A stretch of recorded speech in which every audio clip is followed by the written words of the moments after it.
Fibre to fabric chapter number 3। आज हमारा नया चैप्टर स्टार्ट हो रहा है, learning outcomes, need of clothes.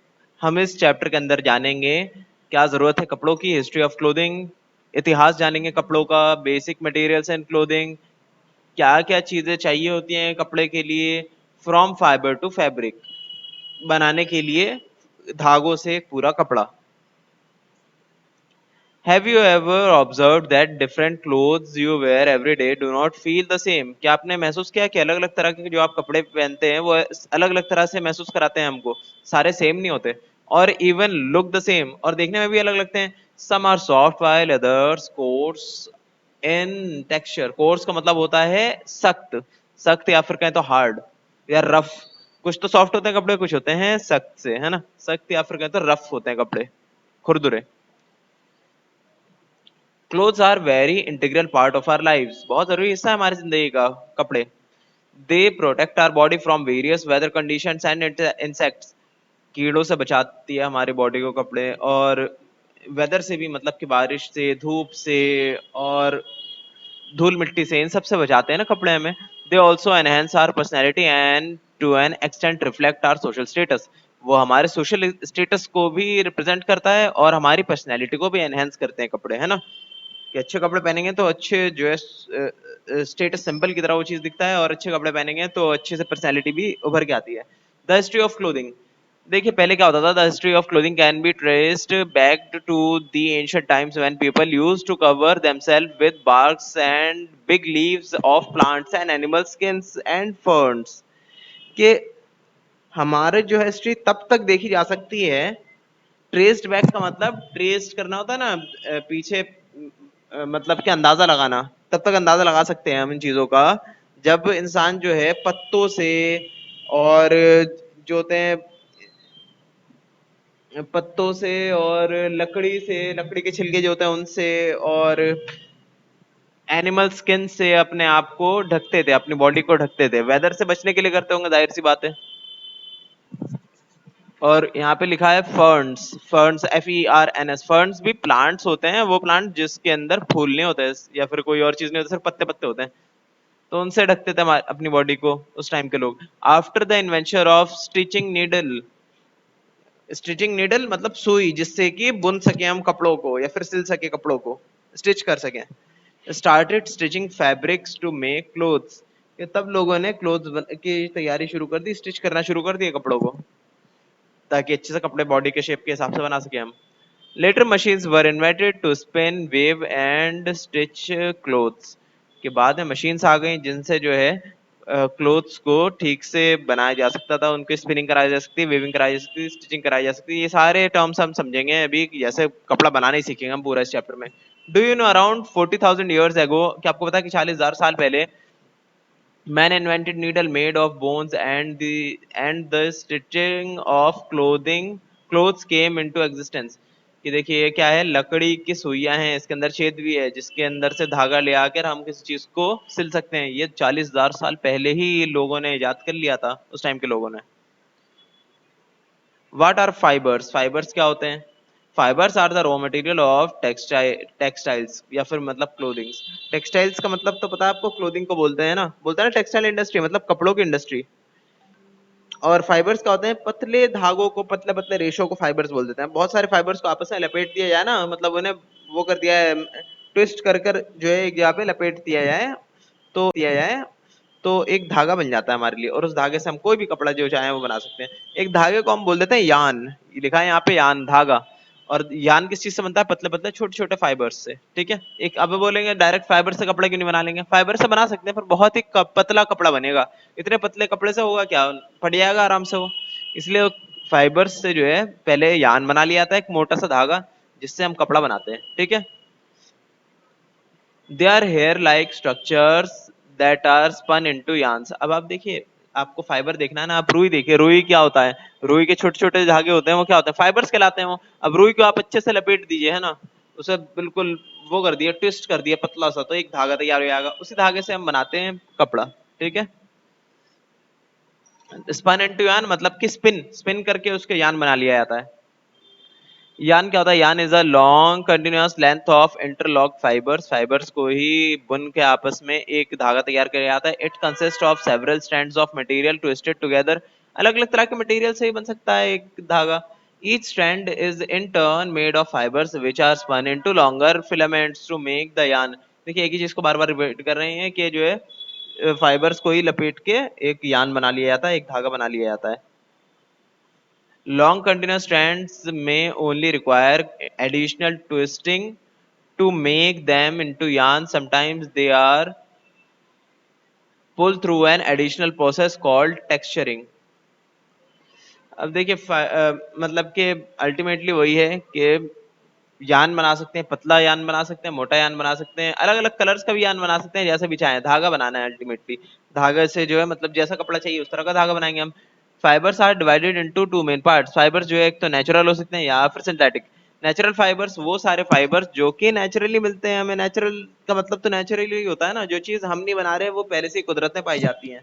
जैसे कि आपका प्लांट से मिल सकता है वो, या एनिमल से मिल सकता है। प्लांट से मिलेगा तो सीड मतलब कॉटन वगैरह ये सब मिलेंगे आपको, कॉटन, कपो, कोयर वगैरह जो कि सीड से मिलते हैं।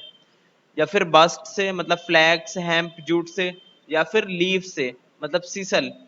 ये सब इतना जानने की जरूरत नहीं है, मान लिया कि प्लांट से मिलने वाले फाइबर, जैसे जूट वगैरह होता है ना, क्या होता है वो, ये भी पौधों से मिलता है, ये भी पौधे से मिलता है, ये पौधे सब पौधों से मिलते हैं। तो पौधों से मिलने वाले जो नेचुरल फाइबर्स होते हैं उनको बोलते हैं प्लांट नेचुरल फाइबर्स। होते हैं एनिमल नेचुरल फाइबर्स, वो सिल्क हो सकता है, वुल हो सकता है, ठीक है। सिल्क किस चीज से निकलता है? सिल्क वर्म से, कीड़ों से निकलता है सिल्क देने वाले। और वुल किस चीज से निकलता है? शीप से, अल्पासा, कैमल, गोट, हॉर्स, रैबिट, इन सब से निकल सकता है। मतलब उन सब की खाल का इस्तेमाल कर सकते हैं हम, खाल का नहीं मतलब उनके बालों का इस्तेमाल कर सकते हैं धागा बनाने के लिए। उस धागे से कपड़ा बना लेंगे, उसको बोल देते हैं वूल, हेयर से बना हुआ। तो नेचुरल फाइबर तो हम समझ गए, जो कि नेचुरल है, पहले से पाया जाता है। दूसरा है सिंथेटिक फाइबर, जो कि मैन मेड होता है, जो कि इंसान बनाते हैं सिंथेटिक फाइबर। अब कैसे बना सकते हैं? केमिकल प्रोसेस का इस्तेमाल करके अलग अलग तरह के केमिकल रिएक्शन बनाएंगे। केमिकल फैक्ट्रीज में बनते हैं इस तरह के फाइबर्स, जैसे कि नायलॉन, पॉलिएस्टर, पॉलीमाइड, एक्रेलिक, मोडेक्रेलिक, ठीक है। इस तरह की ये सारी चीजें जो हैं बनती हैं केमिकली फैक्ट्रीज के अंदर। उन सबको सिंथेटिक फाइबर्स या फिर मैनमेड फाइबर्स भी कह दिया जाता है। दोनों की कुछ खासियतें हैं, कुछ नुकसान है दोनों की, ठीक है। आमतौर पर सिंथेटिक फाइबर सस्ते होते हैं और टिकाऊ होते हैं, तो इनके स्ट्रॉन्ग पॉइंट ये हैं, ठीक है। आगे देखते हैं जरा एक्टिविटी में क्या बोल रहे हैं। अब देखिए एक्टिविटी में बोल रहे हैं कि आप कपड़ा कोई भी ले लें, सब बने होंगे धागे से अल्टीमेटली। हर कपड़ा, दुनिया का कोई भी कपड़ा उठा लिए, सब धागे से ही बने होंगे। तो बोल रहे हैं उसका किसी भी कपड़े को ले लिए, उसका धागा निकालिए। आप एक धागा निकालेंगे ना, उसके अंदर जो है ना थोड़ा सा उसे मसलिए, और देखिए उसके अंदर धागे को भी आप तोड़ सकते हैं क्या, छोटे छोटे हिस्सों में। देखेंगे ना कि जब धागों को भी खोलने की कोशिश करेंगे आप, तो उसके अंदर से भी छोटे छोटे धागे निकल रहे होंगे, उन्हीं को बोलते हैं फाइबर्स, ठीक है। जैसे मैंने बताया रुई, रुई फाइबर से ही तो मिलकर बनी होती है, पतले पतले, वो धागा बनता है नहीं, सीधा बोलते हैं फाइबर्स, ठीक है। जैसे मैंने बताया रुई, रुई फाइबर से ही तो मिलकर बनी होती है, पतले पतले, वो धागा बनता ही नहीं, सीधा फाइबर देते हैं हमको, तो बोल देता है रुई। तो अब वही फाइबर्स जो हैं आप देखेंगे कि अलग अलग कपड़ों में वही फाइबर्स का टेक्सचर अलग होगा, थोड़ी सी मोटाई अलग अलग होगी, है ना। हर चीज का फर्क होगा थोड़ा बहुत, जिसकी वजह से वो धागे में ही फर्क हो जाता है, जिसकी वजह से वो कपड़े में ही फर्क आ जाता है। यही जो है आप देखिए कॉटन के अंदर उनके फाइबर्स से देखिए, लीलन के फाइबर्स देखिए, वूल के फाइबर देखिए, सिल्क के फाइबर्स देखिए, देखिए ये सब में थोड़ा सा डिफरेंस है। उन्हीं फाइबर्स से डायरेक्ट कपड़ा नहीं बनाया जा सकता, इतना पतला कपड़ा बनेगा उसका फायदा क्या। तो इसलिए उसको पहले रोल करके ना, या फिर अंदर ट्विस्ट करके, घुमा के, उन्हें अच्छे से लपेट के एक धागा बना लिया जाता है, जिन धागों से ही कपड़ा तैयार होता है। आगे बोले नेचुरल फाइबर्स के बारे में बात करेंगे। Fibres which are obtained from plants and animals are called natural fibres. Let us discuss some of them. Plant fibres कौन कौन से होते हैं? देखिए नेचुरल फाइबर्स तो पता है आपको, जो भी नेचुरल पाए जाते हैं। प्लांट फाइबर्स देख लेते हैं, फिर उसके बाद एनिमल फाइबर देखेंगे, ठीक है। इसमें हम सिंथेटिक फाइबर जो है, इसके अंदर हम जो है ना सिंथेटिक फाइबर्स के बारे में बात करेंगे क्या, अभी देख लेते हैं जरा। नहीं, सिंथेटिक फाइबर के बारे में हम नेक्स्ट क्लास में बात करेंगे, ठीक है। 7th और 8th में बात करेंगे। इसमें आपका सिर्फ नेचुरल फाइबर से, नेचुरल फाइबर से बात करते हैं। पहला है आपका कॉटन, ठीक है। पहले तो देख लो जरा प्लांट फाइबर्स कौन से होते हैं, जो प्लांट से मिलते हैं। फिर उसके बाद एनिमल फाइबर्स देख लेते हैं, हो गए पूरे natural fibres. Plant fibres are obtained from plant, some common plants fibres are given below. देखिए प्लांट के तो बहुत सारे फाइबर्स होते हैं सकते हैं, पर जो मोस्ट कॉमन है मार्केट के अंदर उनके बारे में बात कर लेते हैं। जैसे कि कॉटन, कॉटन जो है काफी आपने ही पहन रखा होगा मेरे ख्याल से इस वक्त भी, या फिर आपने कोई ना कोई चीज तो पहनी रखी होगी जिसमें कॉटन मिक्स होगा। तो कॉटन क्या है? Much of the clothing we wear is made from cotton. Cotton is also used to make bed sheets and some other home furnishing as well as cotton balls and cotton swabs. Cotton swabs, अब देखिए swab क्या होता है, वो नहीं होता कान साफ करने वाली जो होती है एक डंडी जिसके दोनों साइड में कॉटन बॉल्स लगी होती हैं, उसी को बोलते हैं हम कॉटन स्वैब्स। अब देखिए कॉटन का इस्तेमाल होता है कपड़ा बनाने के लिए, या फिर घर के अंदर जो है ना, घर के मतलब कपड़ा बनाने के लिए, चाहे वो पहनने के लिए हो, चाहे बेडशीट बनाने के लिए हो, या फिर होम फर्निश घर के जो वो होते हैं फर्नीचर्स उनके ऊपर ढकते हैं ना हम, कपड़ा डालते हैं, तो वो भी कॉटन के बने होते हैं। जरूरी नहीं है कॉटन के ही हो, पर कॉटन के हो सकते हैं। कॉटन बॉल बनाने के लिए जो कि मेडिकल रीजंस में काम आता है ना। और ठीक है, बहुत जगह पे काम आता है कॉटन का। As we know well the cotton fibre is obtained from cotton plant, cotton के प्लांट से निकलता है कॉटन फाइबर। देखिए ये रहा कॉटन का प्लांट है, उस पे कॉटन उगा हुआ है, ठीक है। The plant require a warm climate with about 6 months of summer weather, कि ये प्लांट ऐसा नहीं है कहीं भी उग जाता है, इसे गर्मी चाहिए काफी अच्छी खासी, वहां पे गर्मी होनी चाहिए, और 6 मंथ कम से कम 6 महीने उसे गर्मी का मौसम भी चाहिए। For all development afterwards they blossom and produce balls और पॉड्स ऑफ फाइबर कॉटन, कि 6 महीने अच्छे से रहने के बाद ये गर्मी में और अच्छे से जब इनकी देखभाल हो तो ये कॉटन दे देते हैं अच्छे से, ठीक है। ब्लॉसम मतलब खिलखिला जाते हैं इनके जो भी होते हैं पौधे, और दे देते हैं अपने अंदर से कॉटन। इन्हीं कॉटन का इस्तेमाल करते हैं हम धागा बनाने के लिए, जिससे हम कपड़ा बना सकते हैं, या फिर डायरेक्टली इसका इस्तेमाल कर सकते हैं हम मेडिकल फील्ड्स में, हॉस्पिटल्स वगैरह में। आगे लिख रखा है harvesting of cotton occur only after the fibre inside the cotton balls have fully dried up by the heat of sun, कि इनको जो है हार्वेस्ट मतलब इन पौधे को काट कर जो है ले आने का काम सिर्फ तभी हो सकता है जब ये सूख चुके हो कॉटन बॉल्स। ऐसा नहीं गीला ही आप ले गए, गीला ही ले गए तो खराब हो गए, फिर वो कॉटन किस काम का जब गीला है। तो पहले उसे सूखने देते हैं धूप में, अच्छे से सूख जाए तब वो अच्छे से खिलखिला के पूरे वो कॉटन कहलाते हैं अच्छे, तब उनको ले आया जाता है काट के। उसे सूखने देते हैं धूप में, अच्छे से सूख जाए तब वो अच्छे से खिलखिला के पूरे वो कॉटन कहलाते हैं अच्छे, तब उनको ले आया जाता है काट के आगे प्रोसेस करने के लिए, जिससे वो जो बनाना चाहे बना ले लोग। Following process are used step by step to obtain cotton fibres from cotton bolls, देखिए पूरा तरीका बताया गया है यहाँ पे स्टेप बाय स्टेप, कैसे कॉटन बॉल से एक पूरा कॉटन का धागा तैयार करते हैं। अब धागा तैयार कर लिया तो समझ लिया कपड़ा भी तैयार हो गया, ठीक है। जिसके अंदर पहला प्रोसेस आता है गिनिंग का, फिर आता है स्पिनिंग का, फिर आता है वेविंग का, फिर आता है, बस इतना ही काफी है। 3 प्रोसेस है बड़े बड़े, इसी में पूरा तैयार हो जाता है आपका कॉटन से कपड़ा।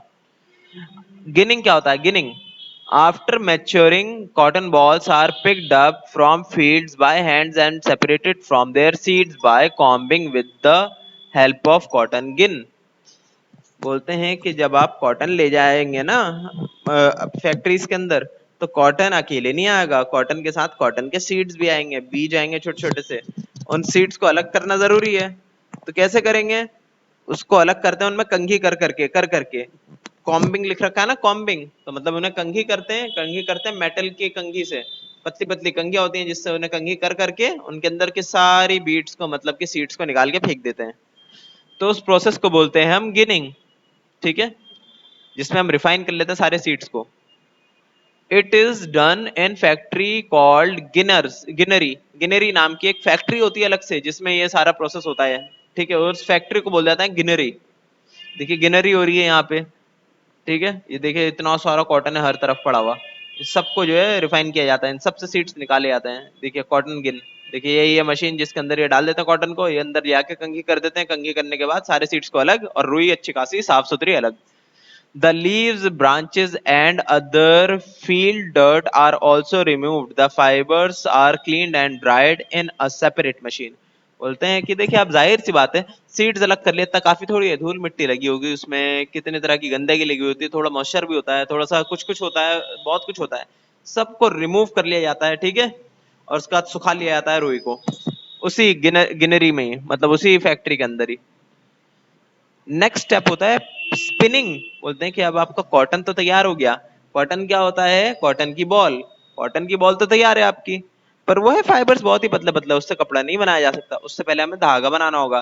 तो क्या करते हैं, बहुत ही आसान सा काम करते हैं, स्पिनिंग का। स्पिनिंग क्या बोलते हैं, ट्विस्ट कर देते हैं बस उस बॉल को। आप कोई भी कॉटन बॉल लीजिए, उसको ट्विस्ट करना शुरू कर दिए, एक धागा बन जाएगा आपके पास। आप अच्छा धागा नहीं बना पाएंगे, जाहिर सी बात है, खराब सा धागा बनेगा, बहुत ही मोटा धागा बन जाएगा, ना ही मजबूत होगा।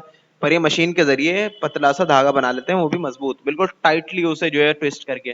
खराब सा धागा बनेगा, बहुत ही मोटा धागा बन जाएगा, ना ही मजबूत होगा। पर ये मशीन के जरिए पतला सा धागा बना लेते हैं, वो भी मजबूत, बिल्कुल टाइटली उसे जो है ट्विस्ट करके। उस प्रोसेस को बोलते हैं स्पिनिंग। ठीक है, कॉटन के फाइबर को स्पिन करके उससे पूरा एक धागा तैयार कर लेना, या फिर यान तैयार कर लेना, धागे को यान बोलते हैं। आइए मैं आपको एक वीडियो दिखाता हूं जिसमें स्पिनिंग का प्रोसेस होगा। देख लीजिए, ये रहा कॉटन बॉल। कॉटन बॉल को लिया, पहले इसे लपेट दिया इन्होंने थोड़ा सा, फिर ठीक है, लपेटने के बाद क्या करेंगे, ये एक जो है ना, मतलब ये कॉटन बॉल ही है पर दूसरे शेप में है। इसे पकड़ के देखिए, इसे जब स्पिन करेंगे तो कैसा धागा निकल रहा है, धागा निकल रहा है। अब यही प्रोसेस जो है उंगली से कर रहे हैं ना अपने, इसी प्रोसेस को करेंगे क्या मशीन से। देखिए ये रही मशीन, जिससे कि ये पुल कर सकते हैं आसानी से ये, और ट्विस्ट कर सकते हैं, और वो चरखे में लगा दिया जाता है लपेटने के लिए।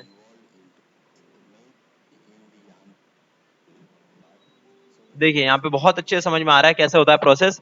ये रही इनके हाथ में रुई, और ये देखिए स्पिंडल जो कि इसे ट्विस्ट कर रहा है। अच्छे से ट्विस्ट करने से क्या हो रहा है, देखिए निकल रहा है इसके अंदर से धागा, निकल रहा है ना धागा इस रोल में से। तो इससे आपको समझ में आ गया कि कैसे कॉटन के बॉल में से धागा निकाला जा सकता है, और इसी प्रोसेस को बोलते हैं स्पिनिंग का प्रोसेस। ठीक है, अब रीड और कर लेते हैं इस प्रोसेस को। Spinning, the process of making yarn, मतलब कि धागा, of fibres is called spinning. In this process fibres are twisted to form yarns, कि फाइबर्स को ट्विस्ट करके यार्न बना लिया जाता है। जैसे कि अभी देखा हमने, कॉटन की बॉल को ट्विस्ट करके यार्न बना लिया उन्होंने। Traditionally a simple device called takli. Takli, ये रहा देखिए टकली, इसको स्पिंडल बोल सकते हैं आप, इसके ऊपर लगता है और ये घूमना शुरू कर देता है। Was used to form used for spinning yarns, and another hand operated device used for spinning was चरखा। देखिए उसी इंसान ने, जो अभी हमने देखा, वो चरखा यूज कर रहा था ताकि लपेट सके यान जो तैयार हो गया उस चीज को चरखे पे।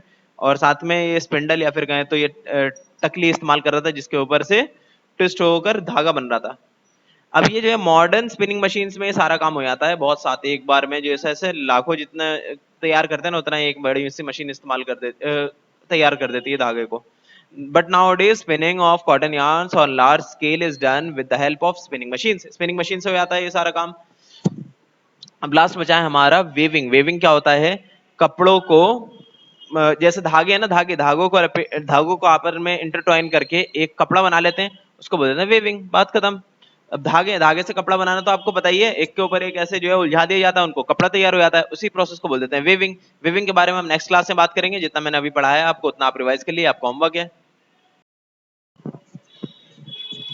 लास्ट क्लास में हमने देखा था कि कैसे धागा बनाया जाता है कॉटन का, है ना। कॉटन की बॉल से धागा बनाने का पूरा प्रोसेस हमने देखा था, जिसे स्पिनिंग कहते हैं हम, है ना। उससे पहले हमने ये भी देखा था कि गिनिंग क्या होती है। गिनिंग होती है उसे छानने को, उसे रिफाइन करने को, कि उसमें सारे डस्ट पार्टिकल्स, गंदगी वगैरह, जो गांठ वगैरह, कोई बीज वगैरह मतलब सीड्स वगैरह, इन सबको कैसे अलग किया जाए, वो भी हमने देखा। आज हम देखने वाले हैं वेविंग के बारे में। वेविंग क्या होता है देखते हैं जरा। Weaving is the interlacing of two or more threads or pieces of material in order to create a joint structure. बोलने के दो या दो से ज्यादा धागों को आपस में इस तरह से हम बुनते हैं, इस तरह से आपस में इंटरलॉक कर देते हैं, या फिर इस तरह से उन्हें फंसा देते हैं कि उससे एक कपड़ा तैयार हो जाए। आपने देखा होगा दुनिया में कोई भी कपड़ा आप उठा लीजिए, सबको धागों से ही तो उसका ताना बाना बुन कर जो है तैयार किया गया है। अभी जो आपने कपड़ा पहन रखा होगा उसमें भी आप गौर करिए, जो धागे होंगे आपस में इंटरलॉक कर रखा होगा उन्हें आपस में। ठीक है, मतलब कि आपस में बुन रखा होगा उन्हें, और बुनने के बाद हो गया आपका पूरा कपड़ा तैयार। उसी प्रोसेस को हम बोलते हैं वेविंग, धागों को आपस में उलझाकर कपड़ा बनाने को।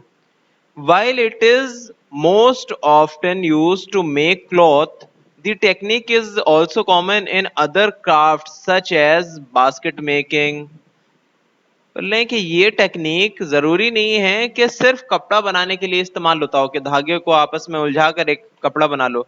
ये तरीका तो बास्केट बनाने के में भी काम आता है। आपने देखा होगा कि कुछ लकड़ी की टोकरियां आती हैं, वो कैसे बनी होती हैं? लकड़ी की पतली पतली वो होती हैं डंडियां, उन्हें आपस में बुन दिया जाता है, कहें तो उलझा दिया जाता है आपस में, ताकि एक पूरा टोकरा तैयार हो जाए, है ना? और भी ऐसी कई सारी चीजें हैं जो इस तरह से तैयार होती हैं। Weaving has existed for thousands of years and remains as popular and useful in the modern world. Like कि ये हजारों साल पहले से ऐसा करा जाते रहा है। वेविंग का प्रोसेस बहुत पुराना है। तब भी लोग जो है एंशियंट टाइम पे भी, मेरे ख्याल से तो पत्तों को भी आपस में जो है ना लपेट के पतले पतले स्ट्रिप्स काट लेते होंगे, पत्ते के पत्ते को भी आपस में उलझा उलझा के कोई ना कोई अपना शेड बना लेते होंगे, अपने घर की छत बना लेते होंगे। पत्तों को साथ साथ और भी बहुत कुछ रख रख के या कपड़ा बना लेते होंगे, या फिर किसी चीज को ढकने के लिए कोई चीज बना लेते होंगे। तो ये चीज है बहुत पुरानी, और आज भी ये उतनी ही ज्यादा इंपॉर्टेंट है हमारे लिए।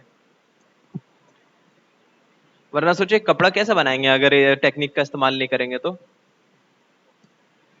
As it did in ancient civilization. Ancient civilization बोलते हैं बहुत पुराने जो सिविलाइजेशन मतलब अ,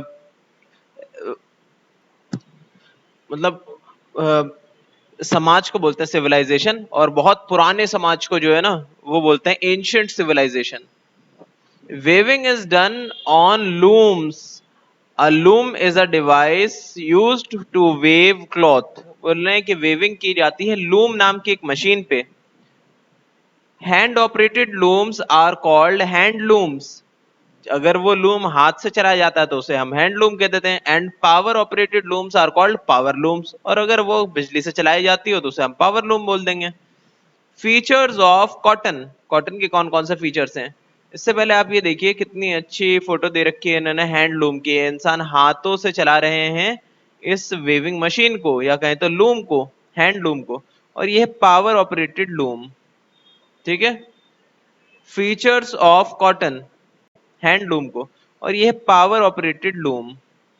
ठीक है, फीचर्स ऑफ कॉटन। फर्स्ट है आपका, it is light and reasonably smooth, कि वो लाइट होता है, स्मूथ होता है कॉटन का कपड़ा। सेकंड है, it has the ability to absorb the moisture and evaporate it. उसके अंदर ये एबिलिटी है कि मॉइस्चर मतलब आपके पसीने को वो एब्जॉर्ब कर लेगा, कोई पानी गिर गया तो उसे भी एब्जॉर्ब कर लेगा, और उसके बाद उसे वो सुखा देगा, इवेपोरेट कर देगा, है ना? सोचिए, अच्छे कोई भी आप जब पानी एक जगह पे इकट्ठा कर दें, पर अगर उसे आप फैला देंगे ना तो जल्दी सूख जाता है। तो ऐसे ही एब्जॉर्ब करके फैला देता है अपने पूरे कपड़े के ऊपर, फैल जाता है, तो आसानी से इवेपोरेट हो जाता है वो पानी या फिर मॉइस्चर जो भी है, और हवा में मिल जाता है, सब कुछ सूख जाता है बहुत जल्दी।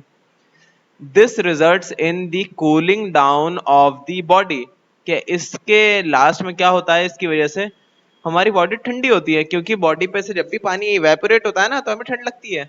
आपने देखा होगा जब हमें पसीना आता है तो पसीना क्यों आता है? गर्मी में आता है, इस वजह से आता है ताकि पसीने से हम ठंडे हो सके थोड़े से। ठीक है, पसीना जब सूखता है ना तो ठंड लगती है थोड़ी सी। Cotton clothes are comfortable and cool to wear, के गर्मी में पहनने के लिए अच्छे हैं, ठंडे कपड़े होते हैं ये। ठीक है, especially in hot and humid weather, खास तौर से गर्मी के मौसम में। और ह्यूमिड वेदर बोलते हैं जब ऐसा मौसम हो ना कुछ जिसमें हवा के अंदर पानी का ज्यादा हो, हवा के अंदर नमी ज्यादा हो, तो उसे बोलते हैं हम ह्यूमिड वेदर। ठीक है, फोर है, इट इज ड्यूरेबल, ये है थोड़ा लंबा चलने वाला कपड़ा। अफोर्डेबल, थोड़ा सस्ता भी है। And an eco friendly fibre. Eco friendly fibre कैसे है कि सड़ जाता है आसानी से, इसे आप जो है फेंक दीजिए कहीं पे भी, देखेंगे तो कुछ सालों में वो सड़ वड़ के गायब हो चुका होगा, क्योंकि है तो प्लांट ही, प्लांट का ही तो एक पार्ट है कॉटन, तो वो सड़ जाता है आसानी से, इको फ्रेंडली है। जबकि अलग अलग तरह के आप अगर चीजें देखें, नायलॉन वगैरह देखें, रेयॉन देखें, या फिर ये देखें आप क्या कहते हैं पॉलिस्टर वगैरह, तो वो सब नहीं सड़ते हैं। आप रख लिए कितने भी टाइम तक वो नहीं सड़ने वाले, वो बहुत लंबे टाइम पे सड़ेंगे। तो ये काफी इको फ्रेंडली है, हमारे नेचर के लिए अच्छा है। आगे देखिए, जूट। जूट क्या चीज होती है? ये भी एक कपड़ा बनता है जूट का। अच्छा, पहले मैं जरा ना वेविंग आपको और अच्छे से समझा देता हूँ। देखिए ये रही बहुत अच्छी फोटो दे रखी है इन्होंने वेविंग की। ये देखिए इन्होंने धागों को आपस में क्रिस कर रखा है ना, ऐसे क्रिस क्रॉस है ना, ऊपर नीचे बुन रखा है धागों से पूरा। इसी चीज को बोलते हैं वेविंग। इस अरेंजमेंट को ही वेविंग बोल देते हैं। वेव कर दिया कपड़ों को। देखिए कर भी रहे हैं हाथ से, सोचिए हाथ से करने में कितना सालों लग जाएंगे एक कपड़ा तैयार करने में, तो हाथों से सुई से वेव कर रहे हैं। अब ये इसकी मशीन होती है उसको बोल देते हैं लूम, है ना, अभी हमने पढ़ा। अब खाली वेविंग ही नहीं हो सकती, इसकी जो है वेविंग के साथ साथ एक और चीज भी होती है कपड़े को तैयार करने का, एक और तरीका होता है जिसको हम बोल देते हैं निटिंग। निटिंग के साथ निटिंग भी होती है ना। अब निटिंग क्या होती है? बुनाई कपड़े की। देखिए ये है निटिंग। ये देख रहे हैं आप, स्वेटर बुनने को बोलते हैं निटिंग। खाली स्वेटर नहीं बनता, कपड़े भी बुनने ही आते हैं, है ना, तो उसको बोलते हैं निटिंग। आपकी टी शर्ट वगैरह वो निटेड क्लॉथ होती है, आमतौर पे निट करके बनाई जाती है, क्योंकि फायदा क्या होता है निट करने का कपड़ों को वेव ना करके, कि ये थोड़े से स्ट्रेच हो सकते हैं। निटिंग खाली स्वेटर नहीं बनता, कपड़े भी बुनने ही आते हैं, है ना, तो उसको बोलते हैं निटिंग। आपकी टी शर्ट वगैरह वो निटेड क्लॉथ होती है, आमतौर पे निट करके बनाई जाती है, क्योंकि फायदा क्या होता है निट करने का कपड़ों को वेव ना करके, कि ये थोड़े से स्ट्रेच हो सकते हैं आसानी से, है ना, कपड़े की अरेंजमेंट ही अलग होती है थोड़ी सी इसमें। तो ये फायदा है इसका निटेड क्लॉथ का। अच्छा, वेविंग वेव हुई भी क्लॉथ में और नेटेड क्लॉथ में क्या फर्क है? फर्क ये है कि इसके अंदर जो है ना ऊपर नीचे धागे के ऐसे लपेट लपेट के, मतलब ऊपर नीचे अरेंज करके ना, बस सीधे सीधे धागों को ऐसे क्रिस क्रॉस करके फिक्स कर दिया जाता है। कैसा कपड़ा हो गया, अब ये ना हिलेगा ना डुलेगा, ऐसे कैसे रहने वाला है।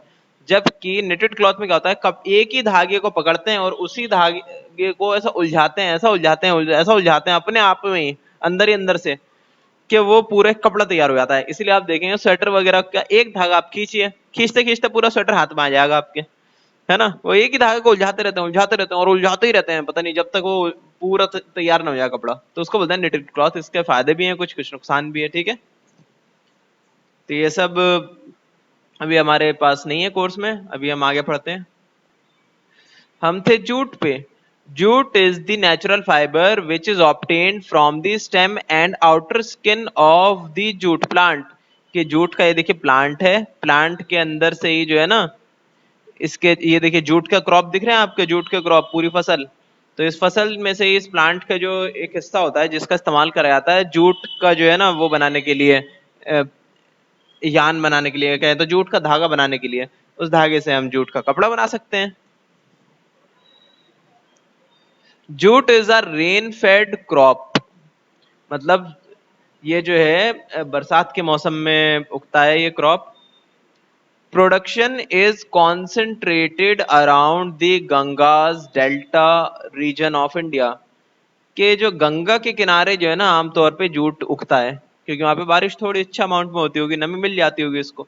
And Bangladesh, where the warm wet climate during the monsoon season provides ideal growing conditions।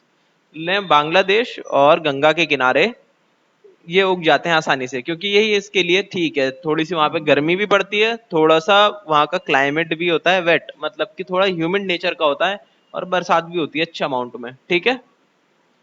It takes between 4 and 6 months for the plants to reach a height of around 12 feet। बोले 4 से 6 महीने तक लग जाते हैं जूट के क्रॉप को लगभग 12 फीट, मतलब कि 3.5 metre, plants to reach a height of around 12 feet. बोले 4 से 6 महीने तक लग जाते हैं जूट के क्रॉप को लगभग 12 फीट, मतलब कि 3.5 मीटर ऊंचा होने के लिए। बहुत ऊंचे ऊंचे होते हैं इसके पौधे, ठीक है। 3.5 मीटर तो बहुत हो गया। सोचिए इंसान की हाइट होती है 6 फुट से कम, और ये जो है 12 फीट लंबे होते हैं इसके पौधे। वेन दे आर हार्वेस्टेड, जब उन्हें काटते हैं हम, कटाई होती है, हार्वेस्ट बोलते हैं काट लेना, फसल को काट के फिर इस्तेमाल करने के लिए ले आना। जो तुम्हें करना हो उसका, जो भी करना हो फसल का, खाना हो चाहे उससे कुछ बनाना हो, जो भी करना है करो।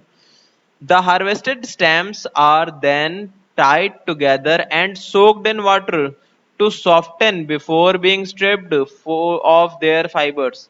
लेकिन कि पहले जो है ना वो काटने के बाद जो आप ले गए हो स्टेम्स, स्टेम्स मतलब जो बीज का होता है हिस्सा किसी प्लांट का, आपको पता ही होगा, उन्हें ले आने के बाद पानी के अंदर डाल देते हैं। सोक्ड कर देना मतलब क्या होता है, पानी के अंदर फुला के छोड़ देना। तो ऐसे फुला के छोड़ देते हैं वो कुछ टाइम तक, ताकि वो सॉफ्ट हो सके। उसके बाद जो उसमें से फाइबर को निकाल लिया जाता है, स्ट्रिप कर लिया जाता है। अब देखिए इसके कुछ प्रोसेस हैं। रेटिंग, रेटिंग क्या चीज है? Retting is a process in which the tied bundles of jute stalks are taken to the tank by which fibers get loosened and separated from the woody stalk। देखिए यहाँ पे आप देख सकते हैं क्लियरली कि कैसे जूट को अलग किया जा रहा है अलग अलग टैंक्स में। वैसे टैंक्स नहीं है तो पूरा ये नदी टाइप की तालाब है पूरा भरा हुआ। तो इसी तरीके से टैंक्स और फैक्ट्रीज में क्या करते हैं, ये यहाँ पे अलग कर लेते हैं फाइबर्स को उस पूरे स्टेम में से, ठीक है। ये देखिए फाइबर्स को अलग करके यहाँ पे रख रहे हैं लपेट के। देखिए अभी ये निकाल रहे हैं, अभी लपेट के फाइबर्स को रख देंगे यहाँ पे। देखिए ये इन्होंने फेंक दिया इधर, इसका ये जो था डंडी, और ये फाइबर है इनके हाथ में, इसी को ये लपेटेंगे। देखिए लपेट रहे हैं और अब ये इसे साइड में फेंक देंगे। देखिए फेंक दिया इन्होंने, ठीक है। अब ये देखिए पूरा बंडल तैयार हुए हैं जूट के फाइबर्स के। इसी चीज की फोटो यहाँ पे दे रखी है। देखिए अलग कर रहे हैं ना फाइबर के प्लांट को। फाइबर ये जो जूट का प्लांट है उसमें से फाइबर्स को निकाल रहे हैं जूट के। इसी प्रोसेस को बोलते हैं rating. The bundles are steeped in water. The retting process is completed in 8 to 30 days। क्या 8 से 30 दिन में जो है ना ये रेटिंग का प्रोसेस पूरा पूरा कंप्लीट हो जाता है। When the bark separated out easily from the stick or wood। बोल रहे हैं कि बार्क को जो है ना अलग कर लिया जाता है स्टिक से। वुड का जो होता है, जो लग रहे रख नहीं रहता वो अलग से स्टिक को, उससे अलग कर लिया जाता है फाइबर्स को। And the fibres are ready for extraction.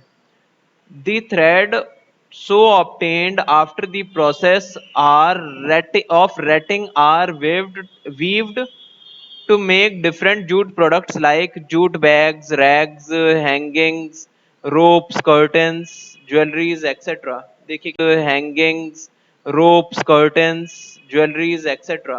देखिए क्या क्या बना दिया उन्होंने। जूट का बैग बना दिया है, ये चटाई बना दी है, रैक बना दिया है, और कोई चीज लटकाने के लिए एक तरह का वो बना दिया है, और रोप बना दी गई है, ज्वेलरीज भी बना दी गई हैं।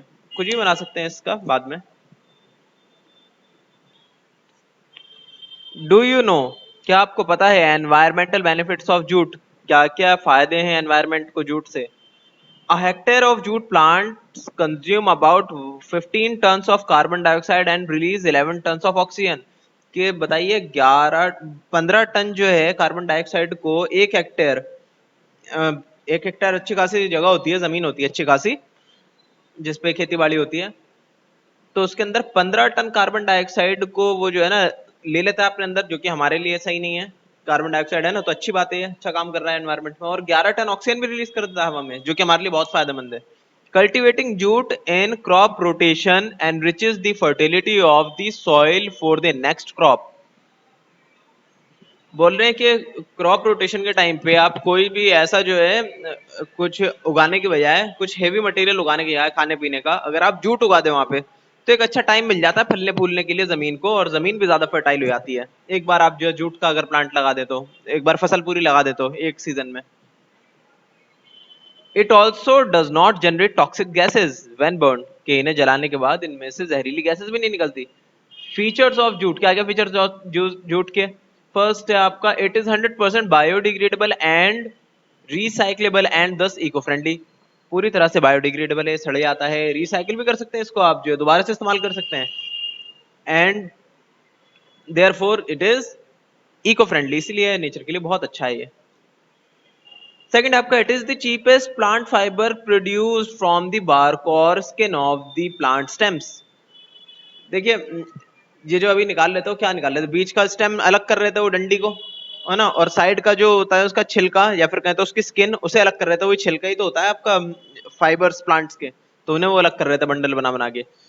तो उससे बनाया जाने वाला सबसे चीपेस्ट प्लांट जो है ना आपका प्लांट का फाइबर होता है ये जूट का। क्योंकि सोचिए इतने लंबे लंबे स्टेम्स होते हैं, बताया ना मैंने 3.5 मीटर लंबे, इतने लंबे लंबे स्टेम्स होते हैं, सबके अंदर जूट के फाइबर्स हैं। सबको बस अलग ही तो करना है, अलग करने के बाद तैयार हो गया हमारा फाइबर। जबकि आप सिल्क देखिए, सिल्क निकालने के लिए कितनी मेहनत लगती है। पहले ककून को उबालना पड़ता है, ककून बनने का तैयार करना पड़ता है, फिर उसके बाद ककून बेचारे को उसको मारना पड़ता है अंदर की प्यूपा को, फिर उसके बाद उसे इतने सारे प्रोसेस करने के बाद एक सिल्क तैयार होता है। जबकि ये जूट 1 ही मिनट, मतलब जरा सी मेहनत करो और तैयार। तो इसलिए बहुत सस्ता पड़ता है ये। थर्ड है आपका it is the second most important plant fibre after cotton, कि दुनिया में दूसरा सबसे इंपॉर्टेंट प्लांट फाइबर है कॉटन के बाद। It has good insulation properties, insulator है अच्छा, बाहर मतलब अंदर की गर्मी या ठंड को बाहर नहीं आने देता, ना बाहर की गर्मी या ठंड को अंदर आने देता है। It has the ability to mix with other fibres to produce synthetic fibres, ये अलग अलग तरह के फाइबर्स के साथ मिक्स होकर भी अलग तरह का सिंथेटिक फाइबर बना सकता है ना। ठीक है, तो आप इतना जो है रिवाइज कर लीजिए, आपका होमवर्क है, इतना रिवाइज कर लीजिए। कोई चीज अगर समझ में ना आई है तो मुझसे आप पूछ लीजिएगा मैसेज करके। आज हम पढ़ेंगे कॉयर। उससे पहले हमने जूट के बारे में पढ़ा था, तो थर्ड नंबर पे coir. Coir is the fibre obtained from the outer covering of the fruit of the coconut palm. देखिए, जो कोकोनट होता है उसके ऊपर का छिलका होता है, वो रस्सी टाइप का होता है ना, उससे जो चीजें बनाई जाती हैं वो सारी चीजें कॉयर कहलाती हैं। The outer covering of the coconut is called husk, husk बोलते हैं कवरिंग को उसके। The obtained coir fibers, the husk is removed from the coconut and soaked in water for up to 10 months। 10 महीने सुखा दिया जाता है वो जो हस्क होती है ना, ऊपर का छिलका होता है कोकोनट का, जो रस्सी टाइप का दिख रहा होता है, उन फाइबर्स को 10 महीने सुखा दिया जाता है पानी में। The softened husk is then beaten to get the coir fibers। उन्हें पीट पीट के उनमें से कॉयर फाइबर्स को निकाल लिया जाता है। Coir fibres are spun, dyed and woven. India and Sri Lanka are the major producers of coir fibre in the world, कि इंडिया और श्रीलंका मेजर, मतलब दुनिया में सबसे ज्यादा यहाँ पे पैदावार होती है इसकी। Features of coir. फर्स्ट आपका it is used to make a number of household products like mats, ropes, floor coverings etcetera. बहुत सारी चीजें बन सकती हैं इससे, फ्लोर कवरिंग्स बन सकती हैं, मैट्स बन सकते हैं, पायदान वगैरह, रस्सियां बन सकती हैं। सेकंड आपका it is also used to stuff mattresses and pillows, के पिलोज और मैट्रेसेस के अंदर जो है भरने के लिए भी काम आता है उसका फाइबर, जैसे रुई काम आती है ना वैसे। What you learn, fill in the blanks. First आपका dash are the raw materials of textiles, तो इसमें लिख दिया fibres, fibres are the raw materials of the textile. Second आपका ginning is done in factory called ginneries. ठीक है, गिनरीज factories, उन factories को कहते हैं जिसमें गिनिंग का काम होता है। अब third, the process of making yarn from fibres is called, यान बनाने की प्रोसेस को फाइबर्स से क्या बोलते हैं हम, स्पिनिंग बोलते हैं, स्पिनिंग प्रोसेस, जिसके अंदर फाइबर्स को ऐसे लपेट ट्विस्ट ट्विस्ट करके ना, ट्विस्ट करते करते करते करते एक धागा बना देते हैं हम। फोर्थ में cotton is dash and reasonably, तो इसका आंसर देखिए यहाँ पे लिखा हुआ है, cotton is light and reasonably smooth. ठीक है, लाइट और स्मूथ लिखना है आपको फिल इन द ब्लैंक में। फिफ्थ में है the dash process is completed in 8 to 30 days. कौन सी प्रोसेस 8 से 30 दिन में कंप्लीट होती है, तो जवाब है रेटिंग।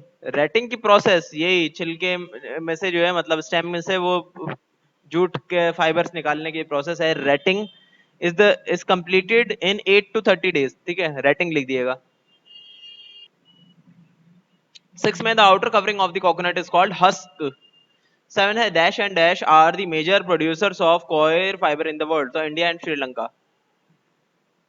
एनिमल फाइबर्स, अब देखिए हमने पढ़ लिए प्लांट के फाइबर जैसे कॉटन, जूट, कॉयर वगैरह।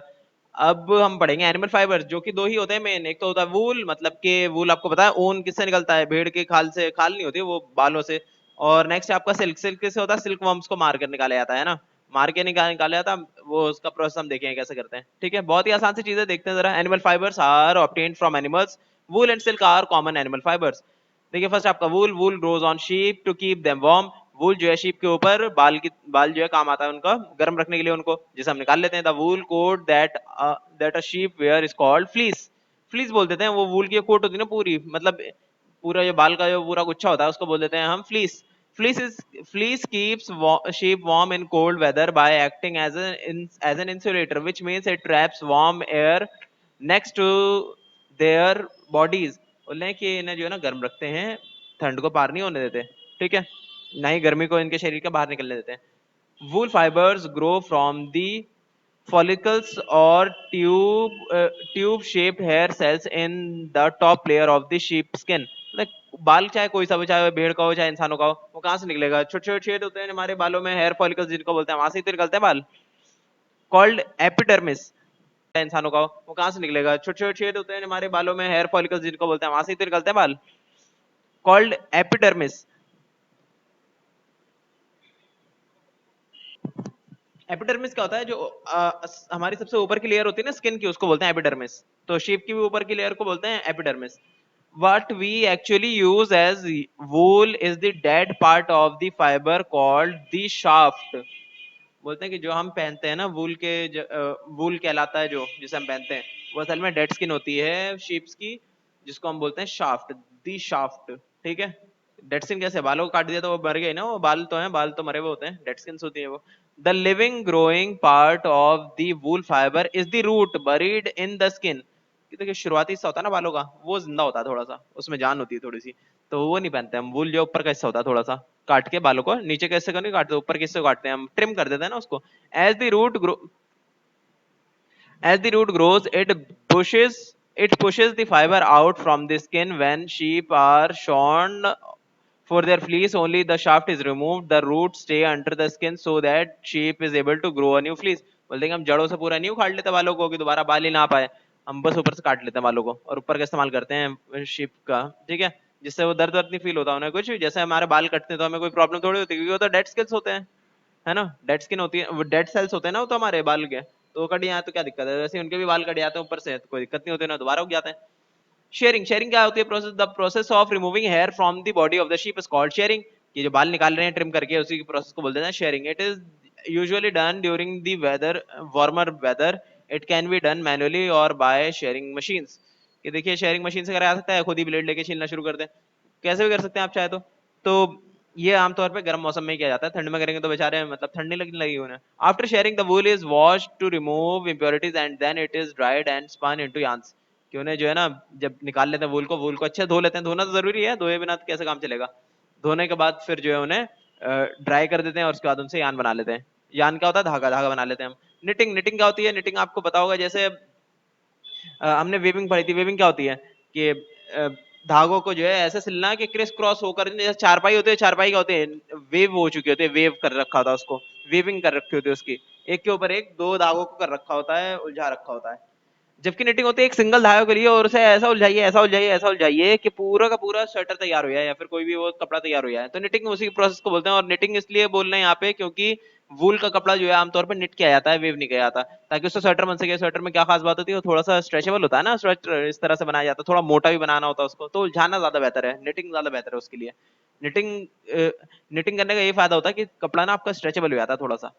Knitting is a method by which thread or yarn turned into cloth or other fine crafts. Knitted fiber consists of consecutive loops called stitches।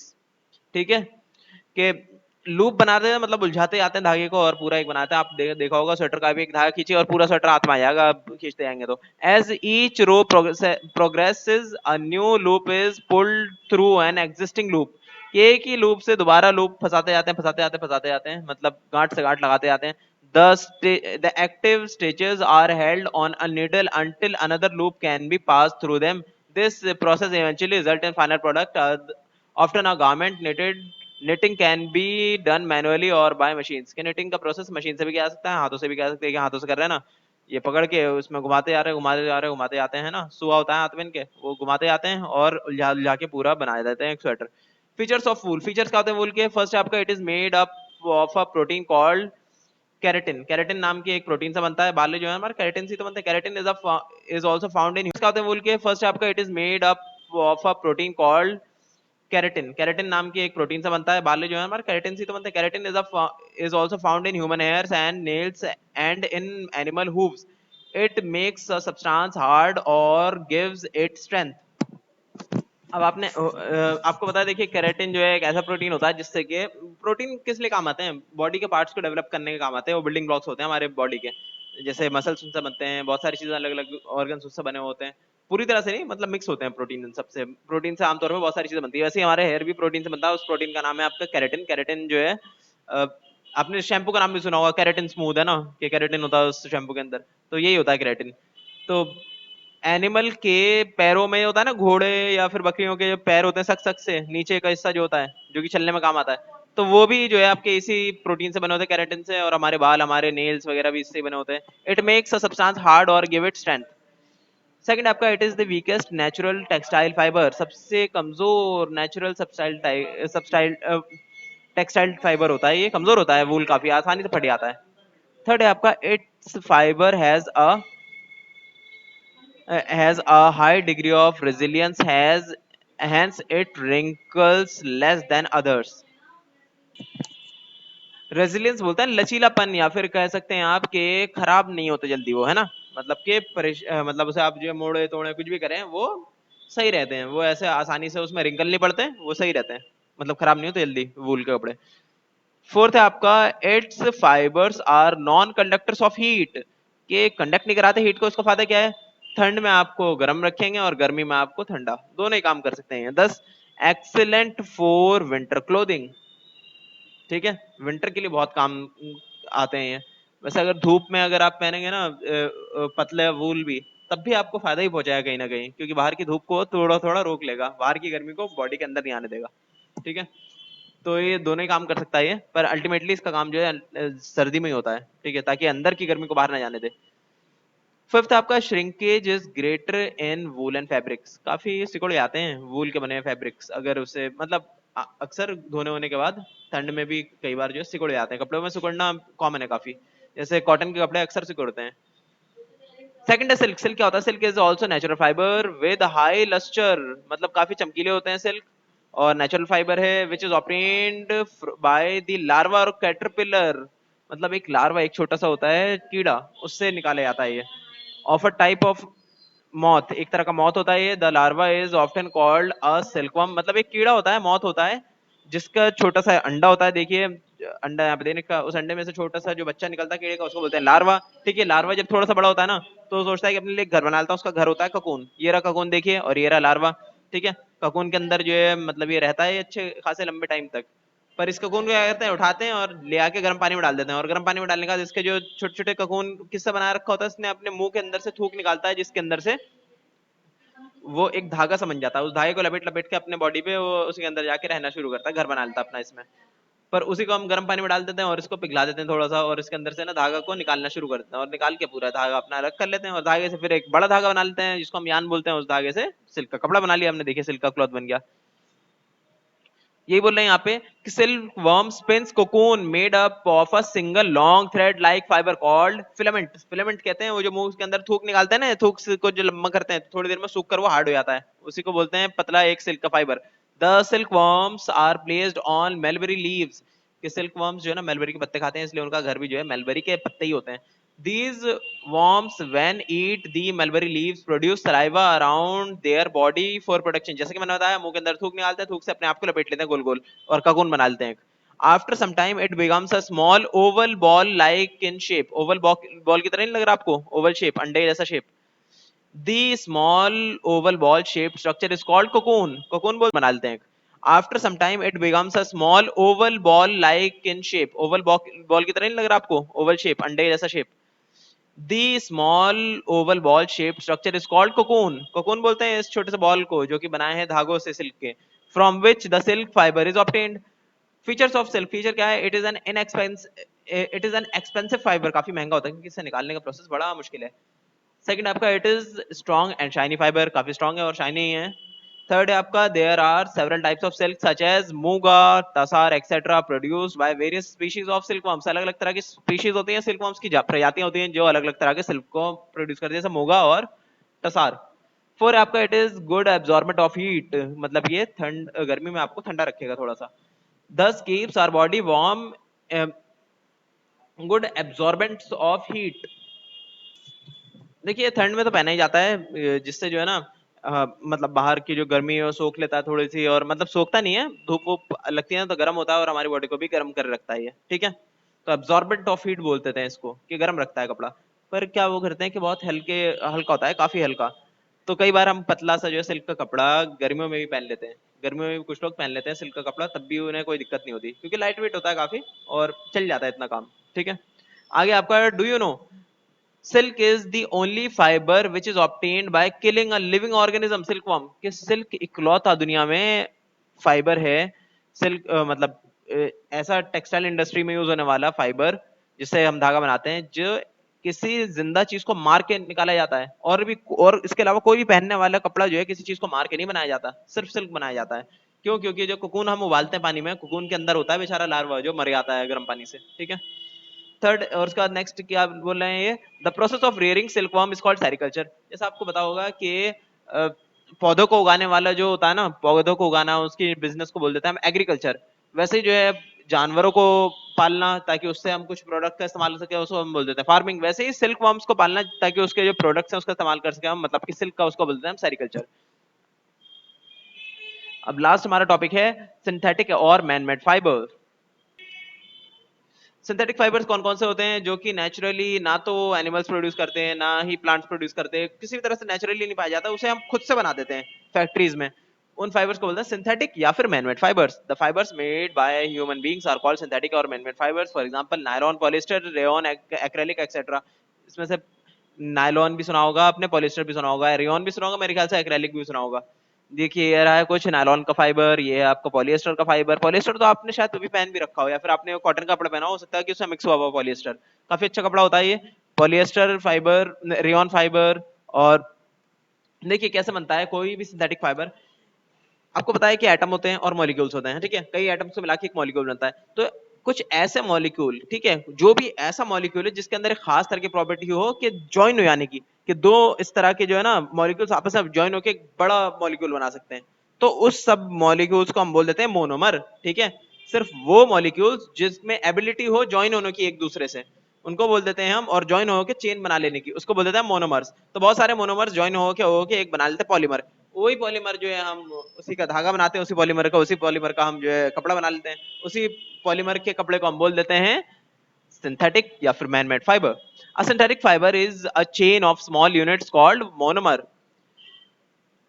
which are joined together, many monomer combine to form a large single unit called polymer। Polymer बना लेते हैं बहुत सारे monomer मिलके। Poly का मतलब many, और मर का मतलब तो होता है यूनिट है ना, पॉली मतलब many unit. So a polymer is made up of many repeating units. Most synthetic fibers are made by forcing liquids through tiny holes in a metal plate and allowing them to harden।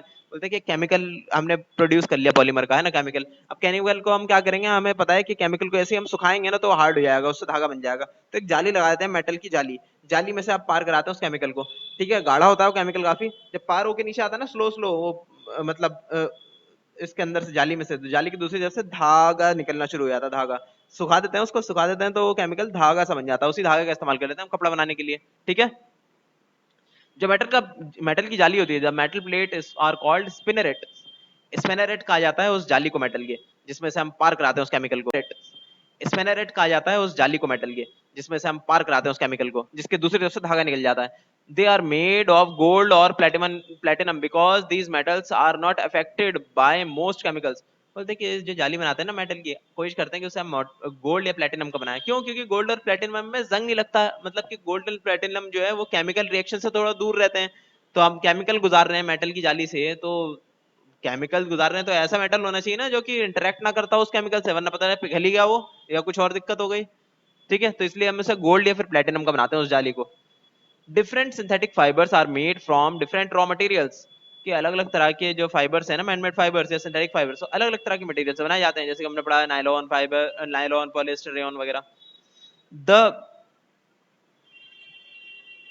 The threads obtained from the pores of spinneret are then allowed to cool and solidify and then twisted together to form a yarn which is ultimately used to make fabric। उससे ही वो धागा ही निकल जाता है, और धागा अगर पतला हो, पतला ही होता है, मतलब बहुत पतले पतले धागे निकलते हैं स्पिनरेट के। देखिए ये रहा स्पिनरेट, इसमें छोटे छोटे से वो दिख रहा है होल आपको, इसी होल में से निकल जाता है वो धागा। ठीक है, अब उस धागे को भी और मोटा कर लेते हैं थोड़ा, धागे को और बहुत सारे धागों को आपस में मिक्स करके ट्विस्ट कर देते हैं, थोड़ा मोटा धागा बन गया, उसको बोल देते हैं हम यान। यान भी धागे को ही बोलते हैं, पर धागा ऐसा यान, यान का मतलब होता है ऐसा धागा जिसको कपड़ा बनाने के लिए यूज करते हैं, थोड़ा मोटा धागा। ठीक है, फीचर्स ऑफ सिंथेटिक फाइबर्स। पहला है आपका दे आर जनरली स्ट्रॉन्गर, काफी मजबूत होते हैं। They are wrinkle free and dry faster, कि वो उसमें जल्दी से सिलवटे नहीं पड़ते और फास्ट, बहुत जल्दी कपड़े सूख जाते हैं। देखा होगा कि जो भी सिंथेटिक फाइबर है उसे आप सुखाइए 1-2 घंटे में सूख जाएगा, मतलब कि पॉलिएस्टर वगैरह। थर्ड आपका they are durable and cost effective, बहुत सस्ते होते हैं और बहुत लंबे चलते हैं। They have less air space, उसके अंदर एयर का स्पेस कम होता है। They are not suitable for hot and humid weather, बोलने कि आप जो है ना काफी गर्मी का मौसम है तो उसमें आप पॉलिएस्टर वगैरह नहीं बन सकते, थोड़ी दिक्कत होगी। पर अब तो ऐसे भी आते हैं सिंथेटिक फाइबर जो कि गर्मी में भी अच्छे होते हैं।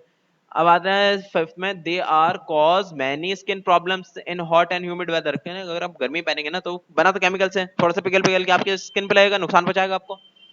दे burn like plastic when come in contact with fibre. उसे आप जलाने की कोशिश करें ना पॉलिस्टर वगैरह को या फिर नायलॉन वगैरह को, तो ऐसी महक आएगी जैसे प्लास्टिक जल रहा हो, क्योंकि वो है ही प्लास्टिक की तरह ही, कुछ ना कुछ केमिकल से तो बना हुआ है। आगे देखिए वोकेबलरी। वोकेबलरी में क्या बोल रहे हैं आपका, फाइबर मैंने बता दिया आपको फाइबर क्या होता है, छोटे छोटे रेशो को बोलते हैं जिससे हम धागा बना सकते हैं। गिनिंग का प्रोसेस क्या होता है, the process of separating cotton seeds from the cotton fibre. Cotton का फाइबर होता है, कॉटन की रुई जो होती है, उस रुई में से कॉटन की सीड्स और जो भी गंदगी उसे अलग करने को गिनिंग बोल देते हैं। और ये सारा प्रोसेस कहाँ होता है, गिनरीज में, ऐसे फैक्ट्रीज में यहाँ पे गिनिंग का प्रोसेस होता है। आगे स्पिनिंग। स्पिनिंग क्या होता है, प्रोसेस धागा बनाने को बोलते हैं, उस फाइबर से धागा बनाने की प्रोसेस को बोल देते हैं, या फिर कहें तो यान बनाने की प्रोसेस को बोल देते हैं स्पिनिंग। याम क्या होता है, याम क्या होता है भाई, याम नहीं, यार्न। यार्न होता है धागा, ठीक है। A long continuous length of interlock fibres. Fibres को आपस में ट्विस्ट करके एक जो मोटा धागा बना लेते हैं जिससे हम बाकी कपड़ा बनाने वाले हैं, उसको बोलते हैं हम यार्न। रेटिंग क्या होता है, प्रोसेस। रेटिंग होता है प्रोसेस वो जिसके अंदर जूट फाइबर्स निकाले जाते हैं स्टेम्स के अंदर में से, है ना। स्टेम्स जो प्लांट का जूट का जो स्टेम होता है उसके अंदर से जूट का फाइबर निकालना जिससे कि हम कपड़ा आगे बना सकें, उस प्रोसेस को बोलते हैं रेटिंग। होता नहीं कंटेनर्स में हमने देखा कि पानी में कुछ लोग उतरे हुए थे और 8 से मेरे ख्याल से 24 दिनों तक जो है, 8 से 25 दिनों तक वो जो है निकालते रहते हैं, वो मतलब प्रोसेस में 8 से 25 दिन लग जाते हैं। पूरे स्टेम्स को अलग करके, छड़ियों को अलग अलग कर फेंक देते हैं, और मतलब डंडियों को अलग फेंक देते हैं उस स्टेम की, और अंदर के फाइबर्स को अलग निकाल के रख लेते हैं, जूट के फाइबर्स। अब है नेक्स्ट फ्लीस। फ्लीस क्या होता है, जो कोट होता है वूल का, ठीक है, जो कि कवर करता है शीप्स को, मतलब भेड़ जो होती हैं उनके बालों का जो पूरा गुच्छा होता है ना, उसको बोलते हैं फ्लीस। फैब्रिक क्या होता है, फैब्रिक द फैब्रिक किसी भी मटेरियल को, जो कपड़ा होता है उसको बोल देते हैं fabric. The material made by weaving or knitting fibres. Fibres को जो वेव करके निट करके जो एक पूरा बना लिया जाता है ना कपड़ा, कपड़े को बोल देते हैं फैब्रिक। अब आपके लिए होमवर्क है कि आप एमसीक्यू यूज करें और फिल इन द ब्लैंक्स करें और ट्रू फॉल्स करें, ठीक है। अगर नहीं होता तो मैं नेक्स्ट क्लास में कराता हूँ, और बाकी अगर कुछ ना समझ में आता तो आप मुझसे पूछ लीजिए। यहाँ पे हमारा चैप्टर खत्म होता है। हमने लास्ट क्लास में चैप्टर कंप्लीट कर लिया था हमारा फाइबर टू फैब्रिक का। इसमें हम एक्सरसाइज करते हैं आज, एमसीक्यूज में बोल रहे हैं tick the correct option. First आपका, which of the following is a natural fibre. Natural fibre कौन सा है इसमें, देखिए नायलॉन और रेयन तो है नहीं, जूट है ना, जूट पे टिक लगा लिया। सेकंड आपका, which of the following is obtained from the stem of the plant. Stem से कौन सी चीज निकाली जाती है प्लांट के, तो जवाब है जूट, इस पे टिक लगा लिए। फिर उसके बाद थर्ड है आपका, which of the following fibre is eco friendly. Eco friendly कौन सा है, कॉटन है, वूल है, या जूट है। तो देखिए इसमें तो जवाब क्या बोले, सारे ही आपके इको फ्रेंडली हैं, तो इसमें आप कुछ मत करिए, इसे आप काट दीजिए, इसमें हो सकता है कुछ मिस्टेक हो गई होगी लिखने में। फोर्थ देखिए, which fibre is obtained from the hair of animals. Animal के हेयर से कौन सा फाइबर बनाया जाता है, वूल बनाया जाता है, टिक लगा दिया यहाँ पे। फिर बोल रहे हैं, wool is made up of which protein. Wool जो है किस प्रोटीन का बनता है, तो देखिए बाल किस प्रोटीन का बनते हैं, केराटिन के बनते हैं। हमारे बाल जो है केराटिन के प्रोटीन से ही बनते हैं। तो कोई सही बाल आया ना दुनिया में, तो बाल समझ जाइएगा कि इसी प्रोटीन से बने हुए हैं, तो टिक लगा देते हैं इससे केराटिन पे। सिक्स में बोल रहे हैं, silk worms eat leaves of which plant. Silk worms जो होते हैं आपके सिल्क के कीड़े, वो कौन से प्लांट के पत्ते खाते हैं, तो मलबरी प्लांट के, टिक लगा दिए इस पे। सेवन बोल रहे हैं, the outer covering of silk worm which is produced by its saliva is called cocoon. Cocoon ही तो होता है जो उसके सलाइवा, उसके थूक से जो है बना हुआ होता है कोकून, है ना। थूक से पतला पतला धागा बन जाता है, वो धागे को लपेट लपेट के कोकून बना लेता है वो सिल्क वर्म, जिसको बेचारे को हम पिघला कर जो है निकाल लेते हैं उसमें से वो सिल्क, और मार देते हैं अंदर को, इसके अंदर जो रहता है लार्वा उसको। एट बोल रहे हैं, which of the following is a synthetic fibre. Rayon, ठीक है, rayon is synthetic fibre, tick लगा लिया। इफ बी में बोल रहे हैं, fill in the blanks. First आपका, fibres are hair like structures that are spun into yarn, है ना, yarn, YARN, yarn, मतलब धागा बना देते हैं फाइबर्स को वो करके, स्पिन करके। सेकंड में कह रहे हैं harvested cotton is usually taken to a factory called ginnery, ठीक है। गिनरी नाम की फैक्ट्री, जो ऐसी फैक्ट्री जिनको गिनरी कहा जाता है, उस फैक्ट्री में ले आके उसे पहले क्या करते हैं, उससे फिल्टर करते हैं, उसके अंदर के सारी गांठों को, उनके बीजों को, कॉटन के, उन सबको अलग किया जाता है, वो पहला प्रोसेस होता है, ठीक है। थर्ड है आपका, dash is the cheapest plant fibre, तो जवाब है जूट। जूट है सबसे सस्ता प्लांट फाइबर। 4 है आपका wool fibres grow from the follicles और tube shaped hair cell called. तो देखिए ये बोल रहे हैं कि हेयर फॉलिकल्स जो है ना उनको क्या बोलते हैं, या फिर जो ट्यूब शेप्ड जो हेयर सेल्स होते हैं उनको क्या बोलते हैं। तो इन लोगों को कुछ भी नहीं कहा जाता, वो बस हेयर फॉलिकल्स ही होते हैं, उनको अलग से कुछ नहीं कहते। हाँ, हेयर फॉलिकल्स जहाँ पे होते हैं उसको बोलते हैं हम एपिडर्मिस, मतलब हमारी आउटर स्किन, ठीक है, या फिर किसी भी जानवर की आउटर स्किन को बोलते हैं एपिडर्मिस, उसी के ऊपर होते हैं उनके हेयर फॉलिकल्स। और हेयर फॉलिकल्स को अलग से कुछ नहीं कहते, उनको उनके अलग अलग पार्ट्स होते हैं, उनको कुछ कुछ कह सकते हैं हम। तो इसलिए ये है आपका फिल इन द ब्लैंक थोड़ा सा गलत, तो इसको आप काट दीजिए, ठीक है, ये गलत होगा। फिफ्थ में आप जो है, फिफ्थ में क्या बोल रहे हैं, silk worm spins cocoon made up of a single long thread like fibre called filament, ठीक है, फिलामेंट। जो थ्रेड लाइक फाइबर होता है उसको बोलते हैं हम फिलामेंट, जिससे ही सिल्क का धागा बनता है। सिक्स में बोल रहे हैं dash fibre is a chain of small units of monomers. तो लिख दिया पॉलीमर फाइबर है ना, पॉलीमर लिख दिएगा सिक्स में। सेवन में बोल रहे हैं most synthetic fibres are made with the help of metal plates called spinnerets, ठीक है, स्पिनरेट से ही तो बनते हैं, रेयन भी किससे बनता है, स्पिनरेट से बनता है। एट में the fibres made by human being are called synthetic fibre, इंसानों द्वारा बनाए गए जो भी फाइबर्स होते हैं उनको बोलते हैं हम सिंथेटिक फाइबर या फिर मैनमेड फाइबर्स। तो सिंथेटिक फाइबर लिख दिया आप यहाँ पे। सी बोल रहे हैं right T for true, F for false. First में आपका है the sources of natural fibres are animals and plants, तो ट्रू, एनिमल्स और प्लांट से हमें नेचुरल फाइबर मिलता है।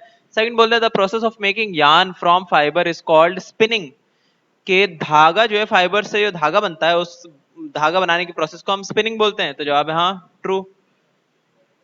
अब थ्री में बोल रहे हैं weaving is a process in which fibres get loosened and separated from the woody stalk. बोल रहे हैं कि वेविंग जो है वो प्रोसेस होता है जिसमें जो है फाइबर्स को अलग अलग करा जाता है किसी चीज से, तो जवाब है नहीं, ऐसा नहीं होता। वेविंग तो होता है कि धागों को आपस में बुना जाता है, बुनकर एक कपड़ा बना लिया जाता है, तो ये फॉल्स होगा यहाँ पे। फोर बोले shearing is the process of removing a hair from the body of sheep, तो ट्रू, बॉडी के ऊपर से शीप के हेयर निकालने की प्रोसेस को हम शेयरिंग बोलते हैं। Knitting is a method by which thread or yarns turned into cloth. Knitting जो है वो मेथड है जिससे कि धागे से एक पूरा कपड़ा बना लिया जाता है, तो जवाब है ट्रू, बिल्कुल ऐसे ही होता है। निटिंग वही प्रोसेस है, एक ही धागे को ऐसा उलझाते हैं कि उससे पूरा कपड़ा तैयार हो जाता है या स्वेटर तैयार हो जाता है अगर करना हो तो। सिक्स में बोले the small Oval ball shaped worm is called cocoon. तो देखिए इसमें एक छोटी सी दिक्कत है, ओवल शेप्ड वॉर्म नहीं होता, वो ओवल शेप्ड जो है एक खोल होता है जिसके अंदर वॉर्म होता है, फिर भी इतना हम मान लेते हैं, इतनी गलती कोई बात नहीं, तो इसे आप ट्रू कर दिए, दिस इज ट्रू, कि स्मॉल ओवल शेप्ड वॉर्म जो होता है आपका कोकून कहलाता है, ट्रू। तो सेवन में आपका है many polymers combine to form one single large unit called monomer, कि बहुत सारे पॉलीमर मिलके एक मोनोमर बनाते हैं, तो जवाब है फॉल्स, नहीं बिल्कुल नहीं, इसका ऑपोजिट होता है, बहुत सारे मोनोमर मिलके एक पॉलीमर बनाते हैं। डी बोल रहे शॉर्ट आंसर टाइप क्वेश्चंस। अब तो इतना हम कल करेंगे, जितना भी कराया उतना आप रिवाइज कर लीजिए, और ये सारा काम आप कंप्लीट कर लिए, ये तीनों चीजें, और करने के बाद मेरे पास मैसेज कर दिए, मतलब फोटो क्लिक करके सेंड कर दिए, आपका होमवर्क है। और आपका होमवर्क ये भी है कि आपको शॉर्ट आंसर्स और लॉन्ग आंसर्स खुद से करने की कोशिश करनी है, ठीक है।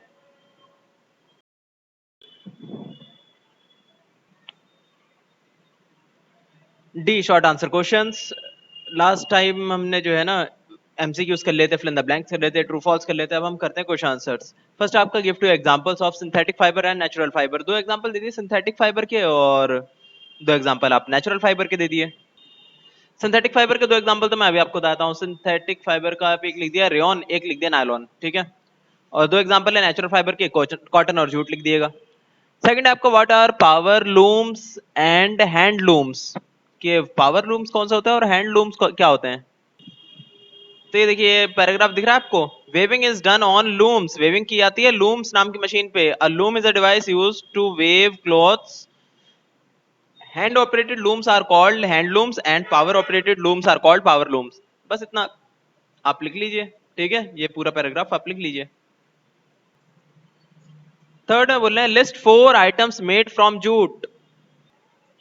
तो देखिए पहला लिखिए जूट बैग, दूसरा ये रैग, तीसरा हैंगिंग, फिर रोप। ठीक है, हो गया 4 आइटम। 4 में बोल रहे हैं व्हाट इज रेटिंग, रेटिंग क्या होती है?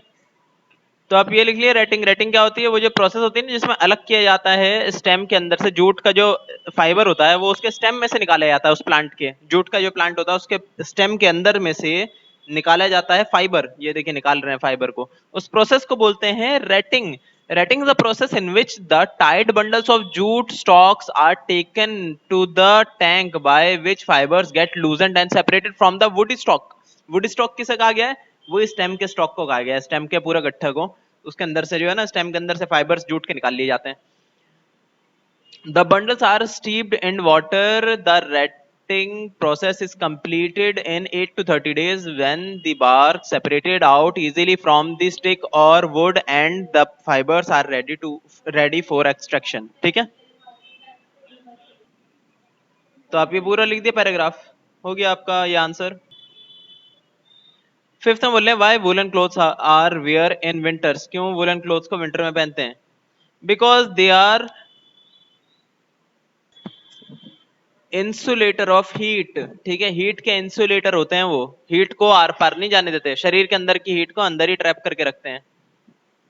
ठीक है, फिफ्थ आपने लिख लिया, because they are insulator of heat. Six बोले list 4 important characteristics of silk fibre. 4 important खासियतें बताइए सिल्क फाइबर के। तेरे 4 फीचर्स हैं, चारों आप लिख दिए। ठीक है, सिल्क के। 7 में पूछ रहे हैं व्हाट इज सेरिकल्चर। सेरिकल्चर क्या होता है आपको पता ही है, जैसे कि प्लांट्स को उगाने का जो होता है ना बिजनेस, उसे हम बोलते हैं उसको हम बोल देते हैं एग्रीकल्चर। वैसे ही ये क्या कहते हैं उसको, सिल्क को तैयार करने का जो होता है बिजनेस, उस बिजनेस को बोल देते हैं हम सेरिकल्चर। तो आप ये लाइन लिख लीजिएगा इसके लिए। ठीक है, the process of rearing silk worms is called silk worm, is called sericulture. अब लास्ट क्वेश्चन देख लेते हैं हमारा, what is called polymer. Polymer क्या होता है इसके लिए आप ये पूरा पैराग्राफ लिख दिया। Synthetic fibre is a chain of small units से लेके ऑफ मैनी रिपीटिंग यूनिट्स तक। ये मैं आपको अच्छे से ऑलरेडी समझा चुका हूँ कि बहुत सारे मोनोमर्स को मिला के, मतलब बहुत सारे ऐसे मॉलिक्यूल्स जिनमें वो टेंडेंसी हो कि आपस में मिक्स हो सके, मिक्स होकर एक बड़ा सा जो है ना कंपाउंड बना सके, उसको बोल देते हैं मोनोमर। और ऐसे बहुत सारे मोनोमर आपस में मिलकर क्या बनाते हैं? पॉलीमर। देखिए ये रहा मोनोमर और ये रहा पॉलीमर जुड़ के आपस में। तो ये डायग्राम भी आप बना दिएगा और ये भी लिख दिएगा। ठीक है, यहाँ से लेके यहाँ तक ये पैराग्राफ। अब हम आ जाते हैं ई पे, लॉन्ग आंसर टाइप क्वेश्चंस पे। फर्स्ट आपका why do we wear clothes. Clothes हम पहनते क्यों हैं? तो बहुत ही आसान सा है, आप यहाँ से यहाँ तक लिख दिए इसको, है ना। Clothes are very integral part of our life से लेके सोशल स्टेटस तक, बस इतना लिख दिया आपका हो गया आंसर। अब सेकंड में define the following terms. Define करिए जरा इन सारी चीजों को, फाइबर को, यान को, निटिंग को और फैब्रिक को। अब देखिए फाइबर, यान और फैब्रिक तो मिल गया, यहाँ पे आप लिख दिएगा फाइबर, यान और फैब्रिक। अब बच गया निटिंग। निटिंग के लिए आप कहां से लिखेंगे? तो देखिए ये पैराग्राफ दिख रहा है आपको निटिंग का, तो यहां से लेके यहां तक आप पूरा लिख दिए निटिंग का पूरा प्रोसेस। ठीक है, थर्ड में बोले right a note on jute fibre. Jute fibre के ऊपर जरा एक नोट बना लीजिए। तो आप लिखिए यहां से यहां तक, यहां से यहां तक आप लिख लीजिए जूट के बारे में। ठीक है, एक ये बन गया आपका। फिर उसके बाद ये भी लिख लिएगा आप डू यू नो वाला पार्ट। ठीक है, jute is a natural fibre with golden and silky shine and hence is popularly known as the golden fibre. ठीक है, ये भी लिख लिएगा आप। और उसके बाद आप लिखिएगा थिंग्स मेड फ्रॉम जूट, है ना। अ, वो आप लिख लिएगा ये 6 के 6, वो ये पांचों लिख लिएगा आप ऑब्जेक्ट्स। ठीक है, ये ऑब्जेक्ट्स नहीं, थिंग्स मेड ऑफ जूट, ये पांचों चीजें लिख लेना। और इसके बाद लिख लेना आप फीचर्स ऑफ जूट, ये पांचों चीजें आप लिख लिए फीचर्स ऑफ जूट के बारे में। हो गया आपका शॉर्ट नोट बन गया। 4 में कह रहे हैं how does the silk obtain from silk worm. Silk worm से सिल्क कैसे ऑब्टेन किया जाता है? ये तो बहुत ही आसान है। आप जो है ना सिल्क का जो यहाँ से लेके यहाँ तक का ये दोनों पैराग्राफ जो है ये आप लिख लिए, पूरा पता चल गया कि कैसे ऑब्टेन्ड होता है आपका सिल्क से जो है, सिल्क कैसे ऑब्टेन करते हैं हम सिल्क वर्म में से, उसके कोकून को पिघला के। फिफ्थ में बोले what are synthetic fibres, mention their properties. Synthetic fibre क्या होते हैं, उनकी प्रॉपर्टीज बता दीजिए। तो आप इसके लिखिए यहाँ से the fibres made by human से लेके आप यहाँ तक लिखिएगा रिपीटिंग यूनिट्स तक। ये हो गया, आपने समझा दिया कि फाइबर्स होते क्या हैं। इनके फीचर्स अब आपको बताने थोड़े से, तो फीचर्स आप ये लिख दिए 6 के 6, ठीक है। अब हम आते हैं जरा हॉट से, मतलब हायर ऑर्डर थिंकिंग स्किल्स के क्वेश्चंस पे। फर्स्ट आपका why do woollen clothes take longer time to dry than the clothes made from synthetic fibre. Synthetic fibre जो है जल्दी सूख जाते हैं, जबकि वोलन क्लोथ्स जो है काफी देर में सूखते हैं, ऐसा क्यों? इसका रीजन है क्योंकि वूलन क्लोथ्स मॉइस्चर को एब्जॉर्ब करते हैं। ये आपने सुना होगा कि ना पसीनों को भी एब्जॉर्ब कर लेते हैं आपके वूलन क्लोथ्स। तो जाहिर सी बात है, आप पानी में भिगाएंगे तो पानी को भी तो एब्जॉर्ब कर रखा होगा अच्छे से, बहुत सारा पानी एब्जॉर्ब कर रखा होगा, तो इतने सारे पानी को सूखने में टाइम लग जाता है। जबकि सिंथेटिक फाइबर पानी को एब्जॉर्ब करते ही नहीं, बहुत कम करते हैं। तो जब बहुत कम पानी होता है उनके अंदर, तो क्या बहुत जल्दी सूख भी आएगा जरा सा पानी, समझ गए? इसलिए सिंथेटिक फाइबर जल्दी सूख जाते हैं वूलन क्लोथ्स के मुकाबले। सेकंड आपका how spinnerets are used to make fibres. Spinnerets कैसे इस्तेमाल होते हैं फाइबर बनाने के लिए? ये देखिए, ये दिख रहा है आपको छन्नी टाइप का, इसके एक तरफ से केमिकल को गुजारते हैं, ठीक है। केमिकल को गुजारेंगे तो दूसरी तरफ से क्या पतले पतले धागे टाइप के निकल जाएंगे। पतले पतले टाइप के जो धागे निकलेंगे ना, उनमें थोड़ी सी हवा लगा दी जाएगी, ठीक है, या फिर कहीं तो अलग तरह के केमिकल छिड़क दिए जाएंगे। उसके बाद वो सूख कर डंडी टाइप के बन जाएंगे। सूख के डंडी टाइप के नहीं, अब आप कह सकते हैं कि धागे टाइप के बन जाएंगे। वो पतले पतले धागों से ही हम कपड़ा बना लेते हैं, ठीक है। देखिए स्पिनरेट में से ये देखिए केमिकल निकल रहा है, यही पतले पतले से जो होते हैं ना वायर टाइप की चीजें, यही जो है सूख के धागा बन जाती हैं। इसी धागे से हम कपड़ा बना लेते हैं, पॉलिस्टर बना लेते हैं, रेयॉन बना लेते हैं, नायलॉन बना लेते हैं, जो बनाना है वो बना लेते हैं, ठीक है। मतलब ये डिपेंड करता है कि किस तरह का धागा है वो, ठीक है। तो यहाँ पे हमारा चैप्टर कंप्लीट होता है, और जितना भी बताया मैंने ये होमवर्क आप जो है कंप्लीट कर लिए और मेरे पास मैसेज कर दिए फोटो क्लिक करके।